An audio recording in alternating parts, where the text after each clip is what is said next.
Now we are going to talk about exponents and our first point is positive exponent. क्या होता है positive exponent? Let's look at here.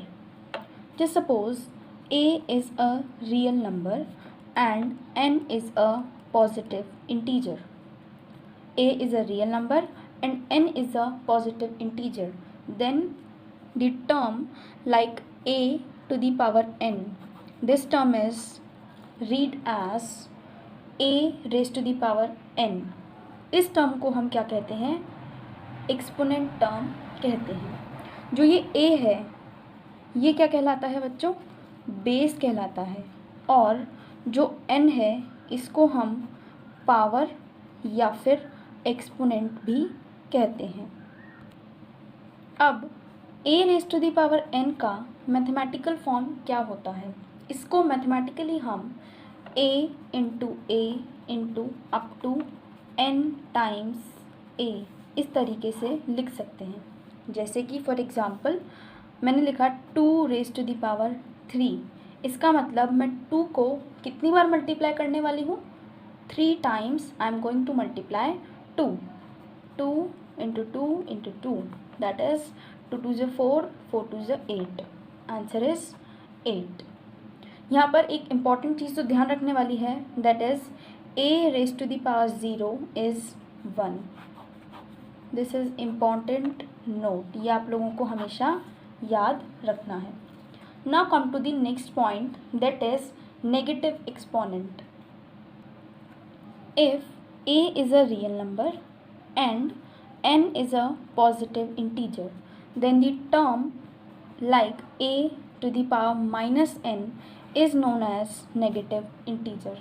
इसका mathematical form इस तरह से होता है 1 upon a to the power n. Just suppose I take example 5 is to the power minus 3. इसको मैं 1 upon 5 raise to the power 3 लिख सकती हूँ. अब पॉजिटिव एक्सपोनेंट की डेफिनेशन से 5 इज टू द पावर 3 मतलब 5 into 5 into 5. It implies 1 upon 125. Now come to the next point. Now we are going to deal with the laws of exponents and these are very very important from examination point of view.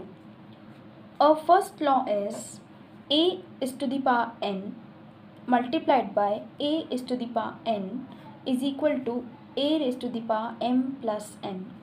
इस statement से आप लोगों को क्या समझना है कि अगर यदि कोई दो एक्सपोनेंट ऐसे मल्टीप्लाई हो रहे हैं जिनका बेस सेम है लेकिन पावर अलग अलग है तो उसको हम क्या करेंगे? बेस को as it is carry forward करेंगे और जो ऊपर की पावर्स हैं वो क्या हो जाएंगी? ऐड हो जाएंगी. Just for example I have 2 is to the power 3 multiply by 2 is to the power 4. इसका रिजल्ट मैं कैसे लिखूँगी? बेस इज सेम, मैं इसको कैरी फॉरवर्ड करूँगी. पावर्स आर डिफरेंट तो मैं इनको क्या करूँगी? ऐड करूँगी. 3 + 4 is 7. Here it is the answer. Now come to the second point. Second point में क्या है? अगर कोई दो एक्सपोनेंट ऐसे डिवाइड हो रहे हैं जिनका बेस सेम है बट जो उसके एक्सपोनेंट्स हैं वो डिफरेंट हैं तो हम क्या करेंगे? बेस को कैरी फॉरवर्ड करेंगे, जो पावर्स हैं उनको माइनस करेंगे, न्यूमरेटर टू डिनोमिनेटर, इस तरह के ऑर्डर में हम माइनस करेंगे. Just suppose 2 is to the power 4 divided by 2 is to the power 3. यहाँ पर बेस सेम है, पावर डिफरेंट है. 2 is to the power 4 minus 3 is equal to 2 की पावर 1 यानी 2. इसका आंसर क्या आएगा? 2. Now come to the third point. Third point क्या है? a is to the power m then whole की पावर n. इसको हम कैसे लिख सकते हैं? जो पावर्स हैं वो क्या हो जाएंगी? मल्टीप्लाई हो जाएंगी. और एम एन इसको हम एन एम भी लिख सकते हैं. इट इम्प्लाइज इसका जो कन्वर्टेड फॉर्म है वो कैसा हो सकता है? a raise to the power n to the power m. मतलब कि अगर 2 इज टू द पावर 2 की होल पावर 3 इस तरीके से लिखा हुआ है तो हम इस वाली फॉर्म को टू की पावर 6 या फिर 2 की पावर 3 होल की पावर 2, इस तरह से भी लिखा जा सकता है। Now come to the fourth point. Fourth point is, अगर कोई दो बेस अलग अलग मल्टीप्लाई हो रहे हैं और कंबाइन पर एक पावर कॉमन लगी हुई है तो वो पावर दोनों पर इक्वली डिस्ट्रीब्यूट हो जाएगी इस तरीके से। जस्ट फॉर एग्जांपल 2 इंटू 6 की पावर 3, इसको हम 2 की पावर 3 मल्टीप्लाइड बाय 6 की पावर 3 इस तरीके से भी लिख सकते हैं। जिस तरह से ये रूल मल्टीप्लिकेशन के लिए अप्लाइड होता है, ठीक उसी तरह ये रूल डिवीज़न के लिए भी एप्लीकेबल होता है। Now come to the most important point. देखिए, रूट का मतलब क्या होता है। अगर मैंने लिखा √2, इसका मतलब होता है बच्चों 2 raised to the power half. इस सिंबल को हम स्क्वायर रूट के नाम से भी जानते हैं, ठीक है। अब अगर यदि हमारे पास इस तरह से लिखा हुआ है, इसका मतलब क्या है, ये रूट के अंदर बना रही हूँ मैं 3, इस चीज़ को आप ध्यान से लिखें। इसका मतलब है 8 की पावर 1/3। इन दोनों एग्जाम्पल से हमने क्या देखा, अगर यदि ऐसा लिखा हुआ है n, इस तरीके से लिखा हुआ है, इसका मतलब क्या हुआ, x की पावर 1/n। ओके, तो आगे से आप ध्यान रखेंगे कि इस सिंबल का मतलब क्या होता है, स्क्वायर रूट। इस सिंबल का मतलब क्या होता है, क्यूब रूट। और इस सिंबल का मतलब क्या होता है, nth रूट ऑफ, यहाँ पर हम किसका रूट निकाल रहे हैं, x का। Okay, now we are going to start with the terminology which is new to class 9th students, that is rationalization. क्या होता है रेशनलाइजेशन, क्या इसकी ज़रूरत पड़ी, चलिए देखते हैं। कई बार बच्चों इस तरह की टर्म्स हमारे पास आती हैं। इस टर्म को आप ध्यान से देखिए, 3 + √5 होल डिवाइडेड बाय √2। इसमें देखिए, this is the numerator and this is the denominator. Denominator के अंदर √2 जैसी टर्म आ रही है। ये चीज़ हम पहले डिस्कस कर चुके हैं कि √2 कैसा नंबर होता है, इर्रेशनल नंबर होता है। मतलब कि इस एक्सप्रेशन के अंदर हमारे पास डिनोमिनेटर में इर्रेशनल नंबर आ रहा है। अगर इस एक्सप्रेशन को किसी और एक्सप्रेशन के साथ ऐड करना पड़े, सब्ट्रैक्ट करना पड़े, मल्टीप्लाई करना पड़े या डिवाइड करना पड़े तो it is a difficult task. And to make this convenient, if this denominator is free from the irrational number, then it will be a good job for us to add this, multiply this, divide this or subtract this. We can do that easily. Okay, for this we need to multiply the numerator and denominator by some number. In short, rationalization में हमें क्या करना है, denominator के अंदर जो irrational number है उसको हटाने के लिए, रिमूव करने के लिए न्यूमरेटर और डिनोमिनेटर को कुछ नंबर से हम मल्टीप्लाई करेंगे सो दैट कि डिनोमिनेटर इर्रेशनल नंबर से फ्री हो जाए। और जिस नंबर से हम मल्टीप्लाई करेंगे टू न्यूमरेटर एंड डिनोमिनेटर, उस नंबर को हम क्या कहेंगे, रेशनलाइजिंग फैक्टर कहेंगे। हम यही वाला एग्जाम्पल लेते हैं 3 + √5 divided by √2। Now here √2 is our main problem.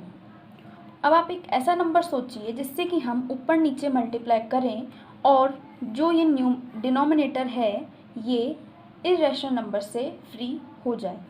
देखिए, √2 × √2 क्या होगा, 2 होगा। तो मैं क्या करूँगी, इसका न्यूमरेटर और डिनोमिनेटर दोनों में √2 से मल्टीप्लाई कर दूँगी। Here it is. तो मेरे पास आंसर क्या आने वाला है, 3 √2 √5 × √2। क्योंकि पावर सेम है और बेस डिफरेंट है तो हम क्या करेंगे, 10 की power half divided by √2 × √2 is 2। Final answer क्या आया, 3 √2 + √10 डिवाइडेड बाय 2। तो यहाँ पर अपन ने क्या देखा, हम लेकर क्या चल रहे थे, एक ऐसा एक्सप्रेशन जिसका डिनोमिनेटर स्क्वायर रूट के अंदर था, यानी इरेशनल था, और हमने रेशनलाइजिंग फैक्टर से मल्टीप्लाई किया, देन हमारे पास जो रिज़ल्ट आया उसके अंदर जो डिनोमिनेटर है वो स्क्वायर रूट से फ्री है। This is the main objective of rationalization. Now, in rationalization, we come across 3 forms. First form is 1 upon under root a form. इसको रेशनलाइज करने के लिए आप क्या करेंगे, न्यूमरेटर और डिनोमिनेटर को अंडर रूट ए से मल्टीप्लाई कर देंगे। इस केस के अंदर अंडर रूट ए क्या कहलाएगा, रेशनलाइजिंग फैक्टर कहलाएगा। इसको आप सिंप्लीफाई करेंगे तो क्या आएगा, under root A divided by A. इसका एग्जाम्पल देखिए, just suppose I take 1 upon root 2। इसको रेशनलाइज करने के लिए मैं क्या करने वाली हूँ, ऊपर नीचे अंडर रूट 2 से मल्टीप्लाई करने वाली हूँ। So I will get this form and here denominator is free from irrational number. Okay, second form जो हमको मिलती है that is 1 upon A plus minus under root B. इस फॉर्म को रेशनलाइज करने के लिए आप क्या करेंगे, ऊपर नीचे अगर यहाँ पे प्लस है तो a minus under root b से मल्टीप्लाई कर देंगे, और अगर यदि यहाँ पे माइनस है तो आप प्लस से मल्टीप्लाई कर देंगे। इसका एग्जाम्पल देखते हैं। Just suppose I have 1 upon 5 plus under root 3, a plus under root b, a plus under root b. इसको मैं मल्टीप्लाई करने वाली हूँ दोनों तरफ a minus under root b से, यानी यहाँ पर रेशनलाइजिंग फैक्टर क्या होने वाला है, 5 माइनस अंडर रूट 3। न्यूमरेटर में आपको क्या मिलने वाला है, 5 minus under root 3। Here it is a plus b, a minus b, we will get a square minus b square. So final answer that you will get is 5 minus under root 3. Here it is 25 minus 3, that is 22.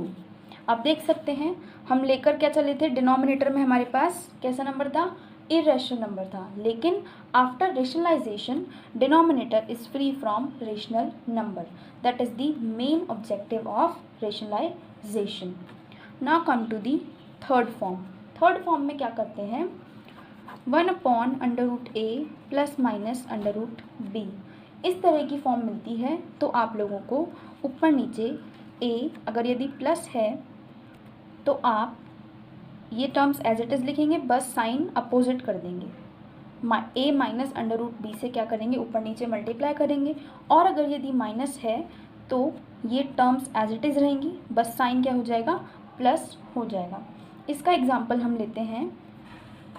से I take 1 upon under root 2 plus under root 3। इसके लिए मैं multiply करने वाली हूँ, यानी कि मेरा रेशनलाइजिंग फैक्टर जो होगा under root 2 minus under root 3। इसको जब मैं सॉल्व करूँगी तो मेरे पास क्या आने वाला है, here it is a plus b multiply by a minus b, so a square minus b square. Here it is under root 2 minus under root 3 divided by 2 minus 3 is minus 1। हम लेकर क्या चले थे, डिनोमिनेटर में irrational number था, लेकिन after rationalisation हमको एक ऐसी टर्म मिली जिसका denominator is free from irrational number. ये रही बातचीत regarding the story of rationalisation.